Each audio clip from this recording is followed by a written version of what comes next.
எந்த பெரியவங்கள்ட்டையும் போய் பேசி பாருங்க, பாட்டியெல்லாம் சொல்லும் அந்த காலத்துல 1 கிராம் 10 ரூபாய்க்கு வித்துச்சு, இப்ப பாரு 11,000 ரூபாய்க்கு விக்குது. உடனே நம்ம கேட்கறோம், 10 ரூபாய்க்கு வித்த போது நீ எவ்வளவு வாங்கின? ஒன்னும் வாங்கல.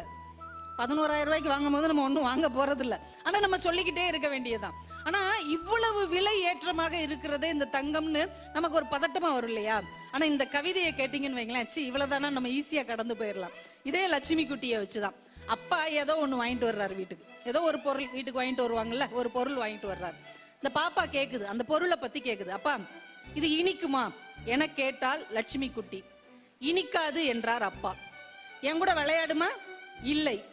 பேசவாவது செய்யுமா? பேசாது. அப்படிப்பட்ட பொருள் எனக்கு வேண்டாம். அப்படின்னா எனக்கு வேணாம் தங்கத்தோடு என்றால் லட்சுமி குட்டி. அப்பா தங்கத்தோடு வாங்கிட்டு வர்றாரு.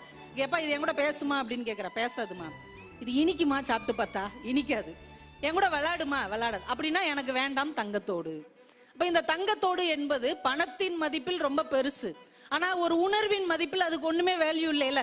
அது நம்ம கூட பேசாது, அது நம்ம கூட விளையாடாது, அதை சாப்பிட முடியாது. அவசரத்துக்கு பசிச்சுன்னா 11,000 ரூபாய் பொருள் தான், சாப்பிட முடியுமா?